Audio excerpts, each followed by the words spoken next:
샬롬. 네. 우리 성도님들과 같이 인사 나눕시다. 샬롬. 네. 반갑습니다.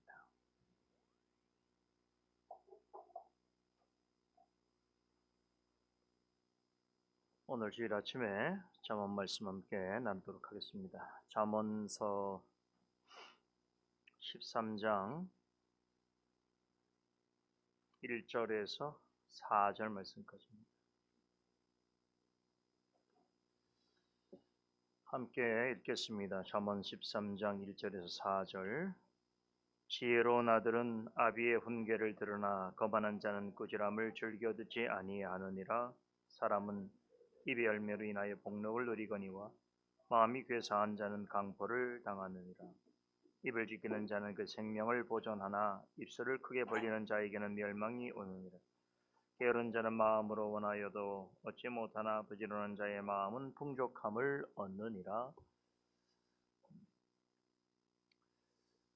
네, 오늘부터는 잠언 13장을 함께 공부하게 됩니다.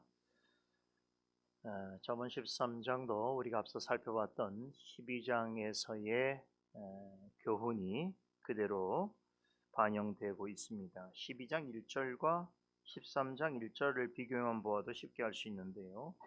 12장 1절에 훈계를 좋아하는 자는 지식을 좋아하나니 징계를 싫어하는 자는 짐승과 같으니라 라고 하는 말씀, 13장 1절 방금 읽은 말씀인데, 지혜로운 아들은 아비의 훈계를 들으나 거만한 자는 꾸지람을 즐겨 듣지 아니하느니라 라고 말씀하지요.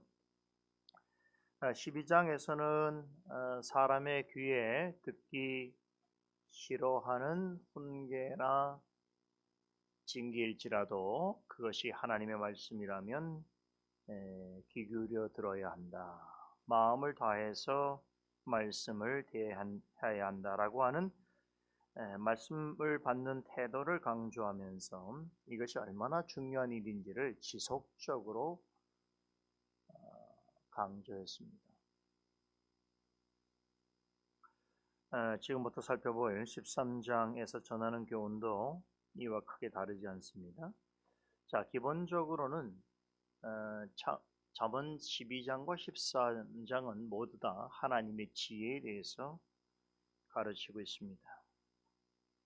그 지혜는 하나님의 말씀을 듣고 행하는 것인데, 그런데 하나님의 말씀을 어떻게 받고 따르는가 하는 것에 따라서 사람의 삶이 크게 두 종류로 구분되어집니다.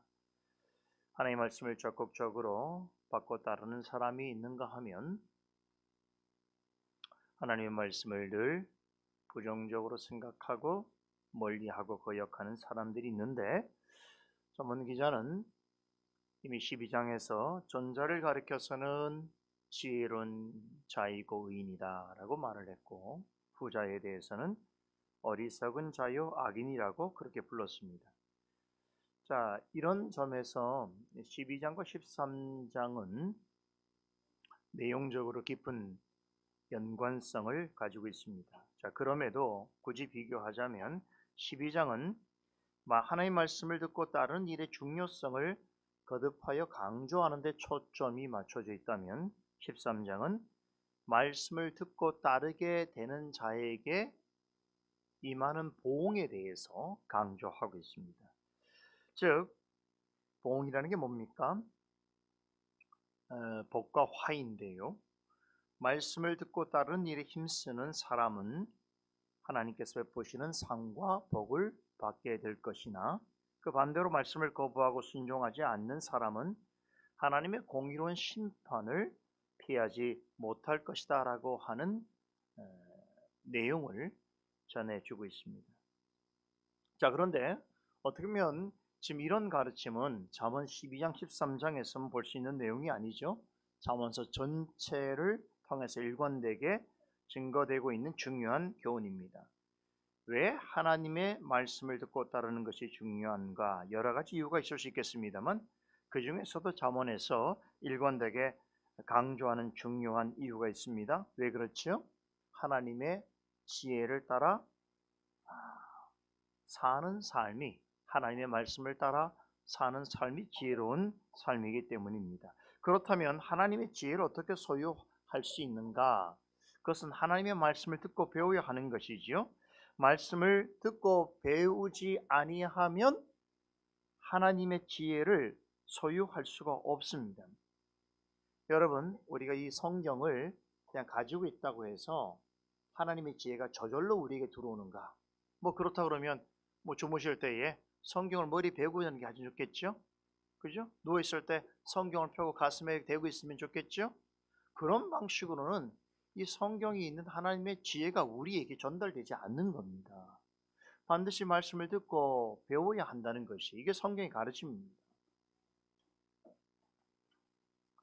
여러분들이 아무리 머리가 똑똑하고 IQ가 높다고 해서 내가 혼자 그렇게 충분히 할 만하니까 그냥 주일에도 교회 오지 않고 가정에서 혼자 성경 보고 어디 조용한 곳에 찾아가서 성경 혼자 보고 그러면 성경의 진리가 막 우리에게 다 깨달음을 주느냐? 그렇지 않다는 거예요. 이건 하나님의 질서가 아닙니다.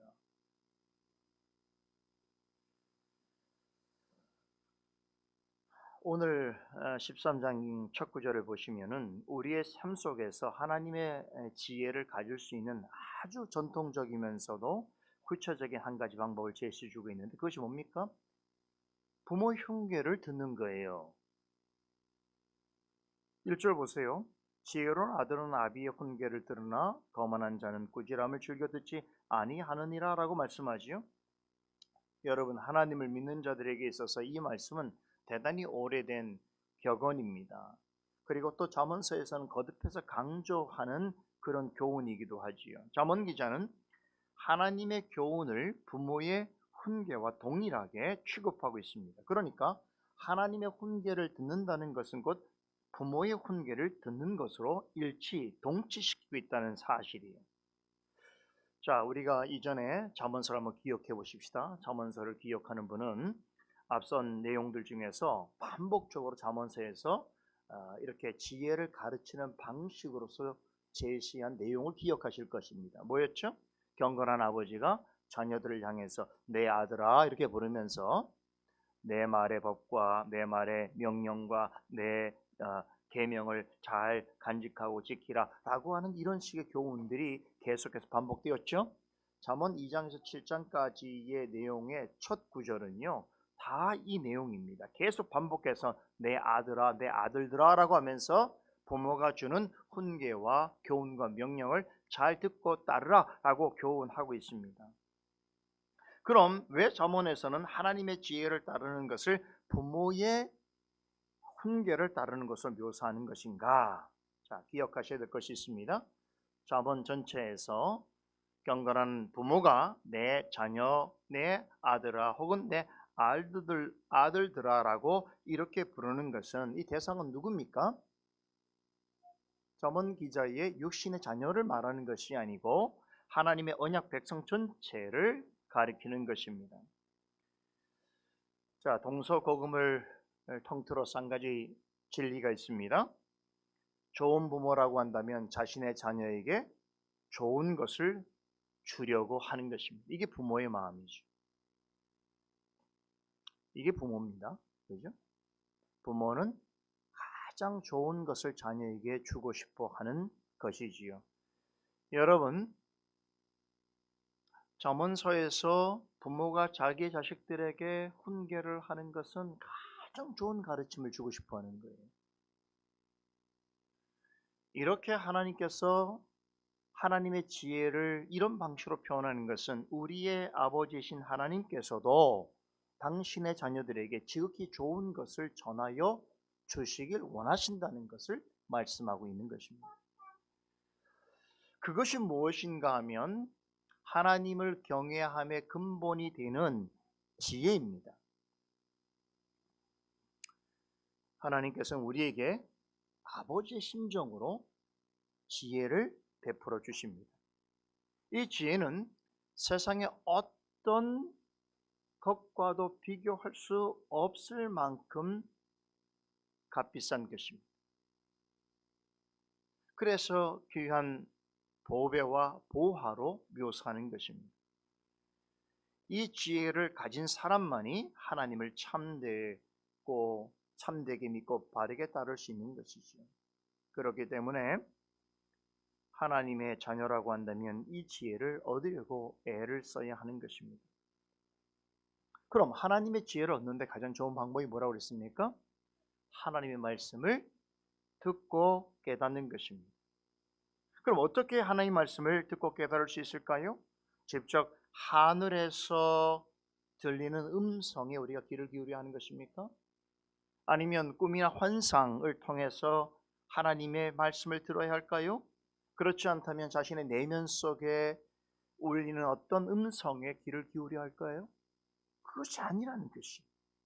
성경에는 하나님의 지혜를 우리에게 어떤 방식으로 전하고 깨닫게 해 주시는가 하면 누군가를 통해서입니다. 누군가의 생각과 말을 통해서 하나님의 지혜를 우리에게 전해 주시고 깨닫게 해 주십니다. 하나님께서는 당신의 언약 백성을 위해서 항상 말씀을 전하는 자들을 구별해 두셨습니다. 과거에는 믿음의 족장들과 선자와 예언자와 사도들과 복음 전하는 자들, 이런 사람들에게 그 일을 감당케 하셨습니다. 성경에 기록된 이후에는 목사와 교사와 같은 말씀 사역자를 통해서 말씀을 전하고 가르치게 하셨습니다. 잠언 기자는 이처럼 말씀을 전하고 가르치도록 부르심을 받은 자들이 전하는 하나님의 지혜를 부모의 훈계라는 말로 표현하고 있는 것입니다.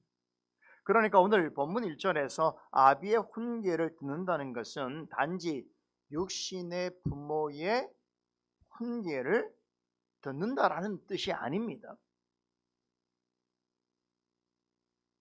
하나님의 지혜를 전하는 자들의 가르침에 귀를 기울여야 한다는 뜻입니다. 왜 그렇습니까? 하나님께서는 그러한 방식을 통해서 듣는 자로 하여금 하나님의 지혜를 얻게 하시고 깨닫게 하시기 때문입니다. 그래서 하나님의 백성은, 하나님의 자녀라면 말씀을 전하는 자가 목사이든 교사이든 부모이든 간에 하나님의 지혜를 전하도록 부르심을 받은 자가 전하는 말씀이라면 듣고 따라야 한다는 것입니다.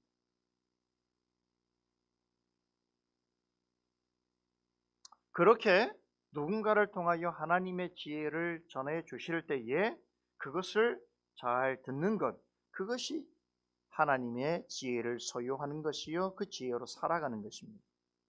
사도 바울은 초대교회 보내는 서신에서 사람의 입으로 하나님의 지혜를 전하는 일을 이렇게 설명하고 있습니다.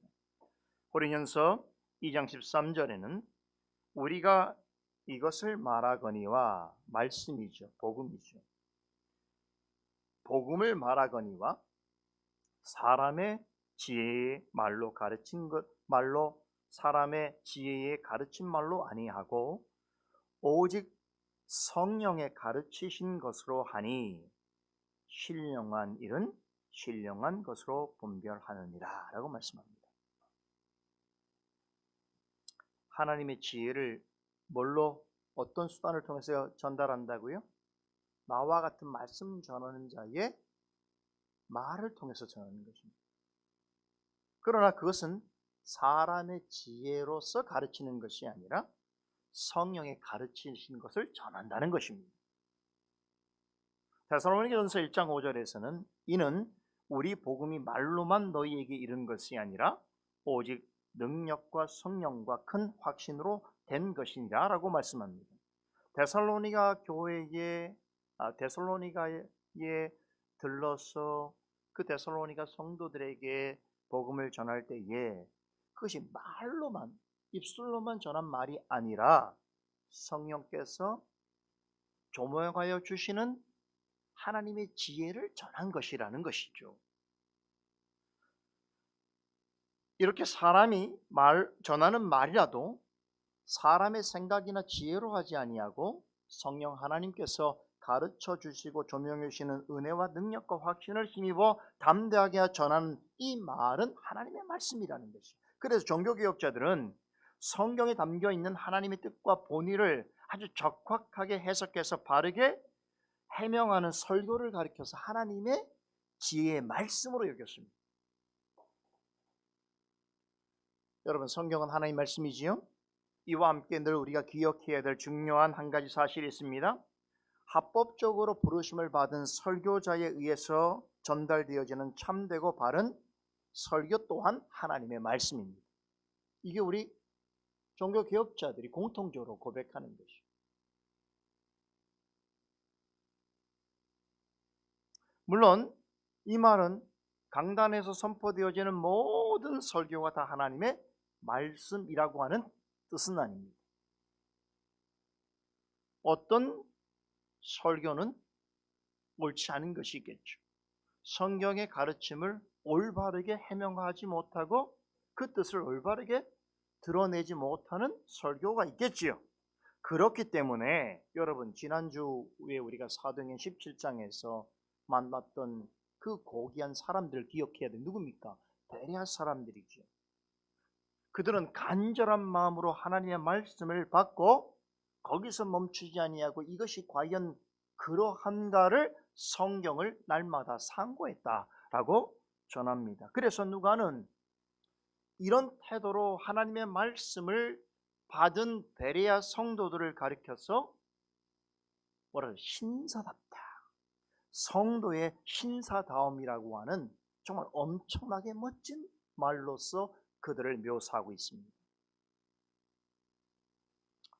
하나님의 말씀을 잘 듣고 간절한 마음으로 말씀을 받아들이고 그리고 그 말씀을 따라서 자신의 신앙과 인격을 증명해내는 그러한 삶, 그런 사람이야말로 하나님 앞에서 신사답게 사는 삶인 것이죠.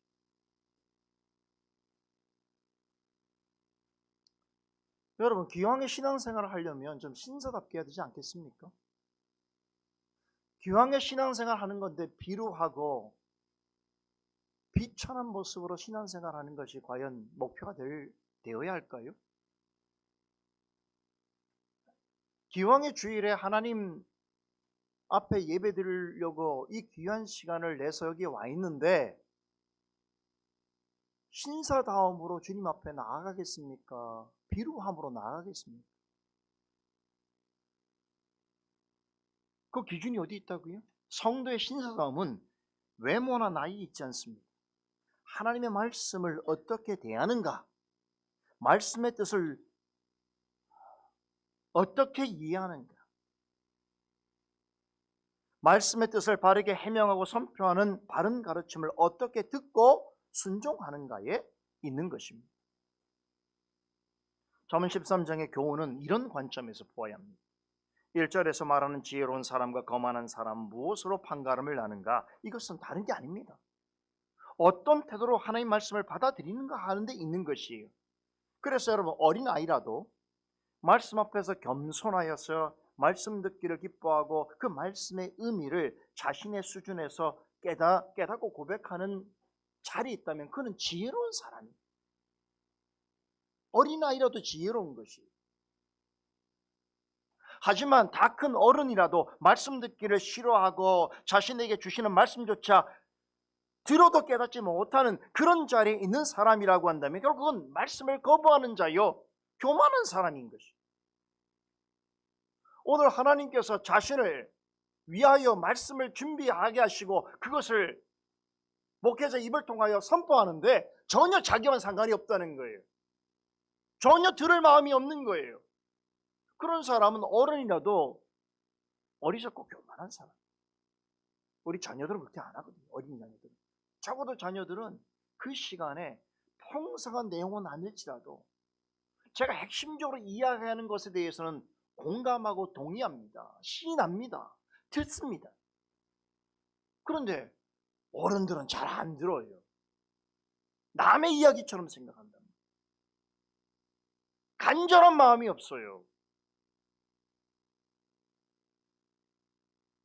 들은 것을 가지고 자기의 삶 속에서 신앙의 열매로 내는데 매우 인색해요. 게을러요. 그러면서도 교회에서나 다른 사람들 앞에서는 어른 대접을 받기를 원하지요. 지혜로운 자인 것처럼 여김을 받기를 원하는 것이지요. 그렇지 않습니다, 여러분. 성도의 신사다움은 여러분들의 모습이나 여러분들이 가지고 있는 어떤 조건에 있지 않습니다. 말씀을 어떻게 대하는가 있는 것입니다. 그렇죠. 여러분, 거만한 사람이 갖고 있는 가장 심각한 문제가 뭔지 아십니까? 거만한 사람은 배우는데 마음이 없습니다. 여러분 주변에 어떤 거만한 사람이 있다면 생각해 보세요. 그 사람의 특징이 뭐냐면 남의 말을 청종하지 않아요. 좋은 말이라도 귀담아 듣지 않습니다. 어떤 사람 싫어합니까? 자신에게 충고나 훈계를 한다고 생각하는 사람을 되게 싫어하고 멀리합니다. 가정에서도 마찬가지. 그런 사람을 조롱합니다. 대적합니다. 이런 사람은 결코 지혜와 인격이 올바르게 성장할 수 없습니다. 뭐 어리니까 잘 모른다고 말해도 여러분 어른이 되었는데도 부모에게 함부로 하고 버릇없이 대하는 사람을 가리켜서 후레자식이라고 말합니다. 여러분 후레자식이라는 게 뭔지 아세요? 이 욕설이 비속어인데 마치 전혀 배운 것이 없는 사람처럼 교양도 없고 인격도 잘못된 사람들을 낮추어 말할 때에 이렇게 표현합니다. 아, 저 사람 배운 게 아직 못 배웠어. 부모도 없나 봐. 후레자식을 말합니다. 그런데 육신의 부모를 막대하는 것도 이렇게 욕먹을 일이라고 한다면 하물며 우리 아버지이신 하나님의 말씀을 거역하고 반역하는 행동을 서슴지 않는다고 한다면 그런 사람을 뭐라고 불러야 할까요? 잠언 기자는 아주 고상하게 말합니다. 지혜 없는 자요, 거만한 자 여러분. 그러나 실제로는 그 사람은 악한 자이다라고 말합니다. 이어지는 2절에서는 이를 가리켜서 마음이 괴사한 자라고 부릅니다. 그러면서 스스로 강포를 당한다라고 표현하지요. 마음이 괴사하다는 것은 마음이 삐뚤어져 있다는 뜻입니다. 강포를 당한다는 것은 직역하면 폭력을 먹는다라고 하는 의미인데 여러분 폭력을 먹는다는 것은 폭력을 일상적으로 계속 행사한다는 뜻이에요. 나쁜 짓을 한다는 것이죠. 결국 하나님 앞에서 마음이 삐뚤어져 있는 사람은 어떻게 살아가냐면 자신은 그것을 폭력으로 생각하지 않지만 하나님 앞에서는 마치 폭력을 행사하듯이 끊임없이 악을 행하며 살아간다는 것입니다. 그런 모습이 무엇을 통해 나타나는 것입니까? 하나님의 말씀을 듣지 않아요. 그러므로 하나님을 하나님으로 대우하지 않아요. 부모를 부모로서 대우하지 않는 태도가 뭡니까? 부모의 말을 무시하는 거예요. 부모의 말을 무시하는 건 부모의 인격을 그렇게 대하는 거예요. 하나님의 말씀을 무시하는 건 하나님의 존재성을 그렇게 대하는 겁니다. 그거를 잘 몰라요. 만약에 여러분들이 어떤 중요한 사람하고 여러분 대화를 하는데 그 자리에 끄덕끄덕 졸고 있고 딴 생각하고 있고 그거는 어쩌면 그 사람에 대한 태도인 것이지. 그렇잖아요. 한두 번이면 이해하지만 계속 그러면 그 사람은 어떤 취급을 받겠습니까? 근데 하나님 앞에 왔을 때는 왜 그런 마음을 갖지 않는 것이란 말이죠? 오히려 하나님 앞에 더 준비된 마음으로 와야죠. 간절한 마음으로 하나님 말씀을 들어야죠. 그래야 하나님의 지혜를 얻게 되는 것이지요. 이것이 하나님을 멸시하고 대적하는 것이라고 생각지 않는 것이 교만인 것입니다.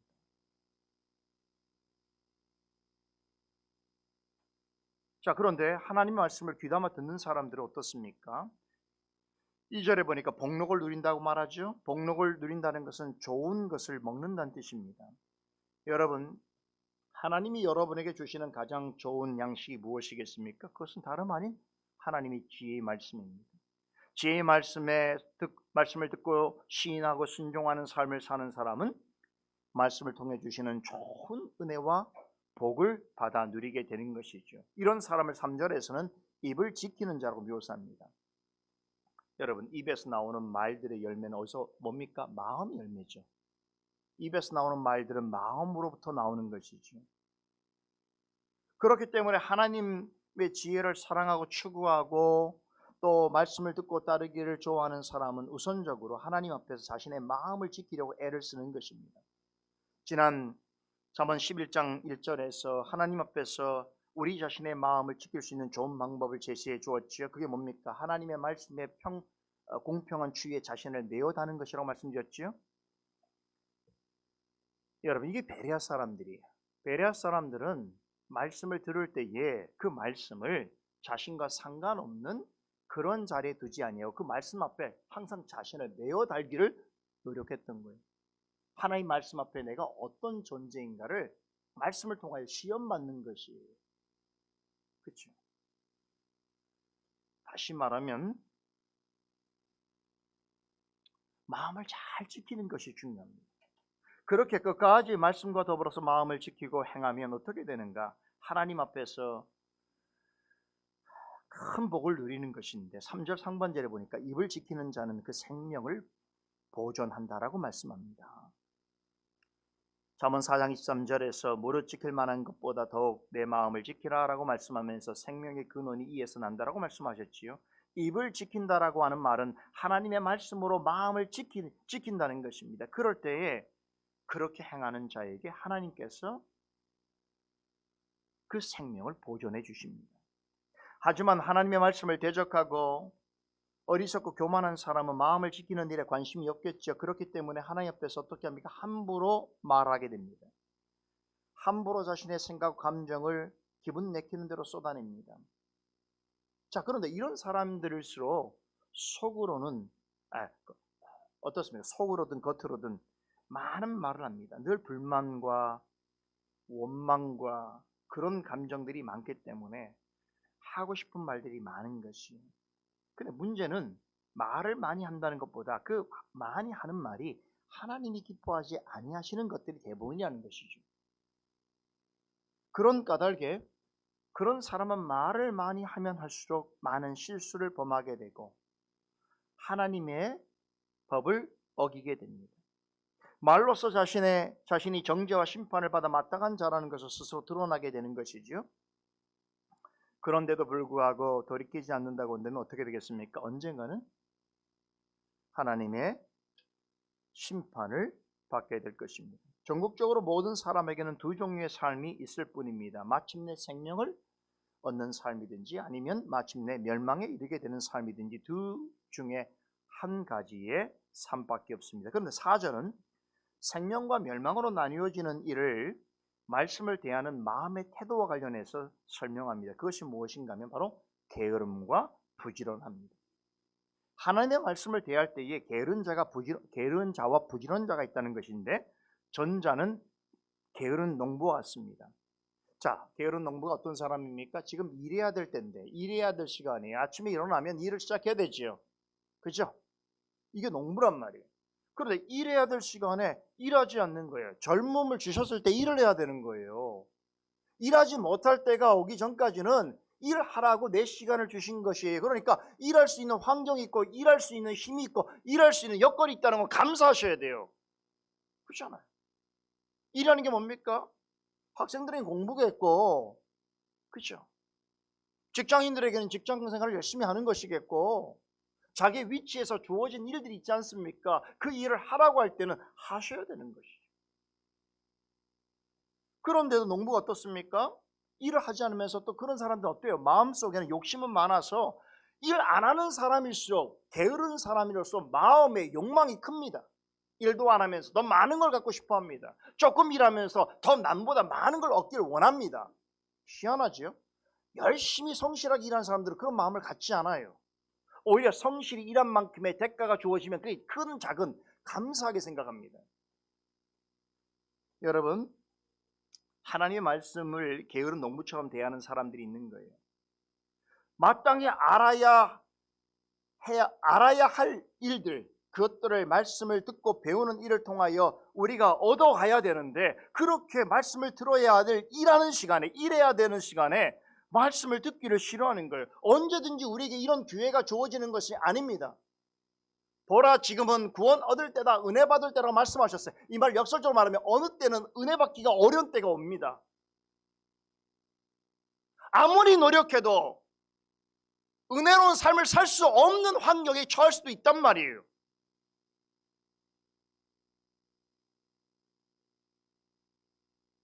그런데 이런 시간에 우리에게 은혜를 주시는 시간, 우리에게 한량없이 말씀의 지혜를 주시는 시간에 어떻게 이래야 되는 거예요. 말씀을 듣고 배우는 데에 거해야 하는 거예요. 내 곁에 그런 사람이 있으면 그 사람을 붙잡고 공부해야 되는 거예요. 좋은 목회자가 있으면 좋은 목회자를 따라다니면서까지 말씀을 듣고 배워야 하는 거예요. 언젠가 기회가 오겠지, 나에게 시간이 오겠지, 그러다가 다 일을 놓쳐버린, 시간을 놓쳐버린, 기회를 놓쳐버린. 그런데 그런 사람일수록 마음속에 어떤 생각입니까? 아, 이래도 구원 없겠지?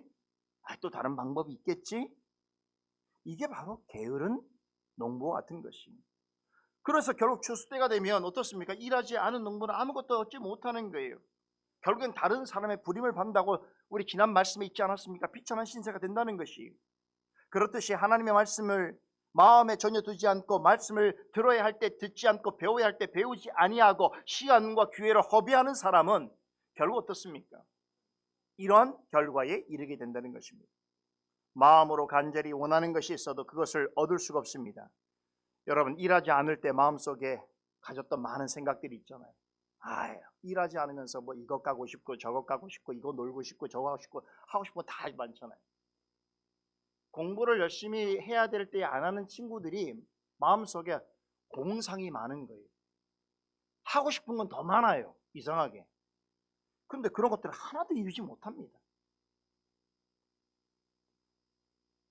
결국 자신이 소유한 것까지도 마지막 날에 다 사라져버리는 것이죠. 반면에 기회가 있을 때마다 부지런히 말씀을 듣고 배우고 확신한 일에 거하는 애쓰는 사람은 어떻습니까? 성실한 농부 같은 사람이죠. 이런 사람들은 지금은 좀 힘이 들어도 성실한 대가를 반드시 언제 얻습니까? 추수 때에 얻게 되는 것. 추수 때에 자기가 생각한 것보다 훨씬 풍족한 것을 얻게 되는 것이죠. 평소에 자신의 마음으로 원했던 것 이상으로 체험을 받을 것이라고 말씀합니다. 세상에서 얻지 못하는 영원한 기쁨과 만족을 맛보고 누리게 될 것이라는 것입니다. 하나님의 말씀을 받아 따른 일에 게으른가 아니면 부지런한가, 이것이 여러분 결국에는 얼마나 커다란 차이를 우리 인생에서 보여줄 것인가, 오늘 잠언 말씀은 전하고 있습니다. 여러분은 어떠한 마음으로 말씀을 받으시겠습니까? 어떠한 태도로 오늘 주일을 보내고 하나님 앞에 나아가겠습니까? 기도하겠습니다.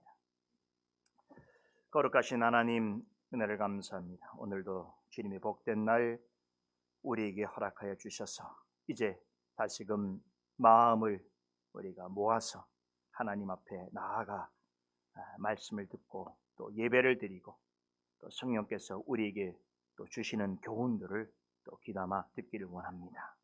이런 일에 있어서 참으로 성실하고 부지런한 그런 농부처럼 우리에게 주어진 시간과 기회를 선용할 수 있도록 하시며, 그로 인하여 주시는 은혜와 복을 받아 누리는 우리 모두가 되게 하여 주시옵소서. 살아계신 예수 그리스도 이름으로 기도드리옵나이다. 아멘.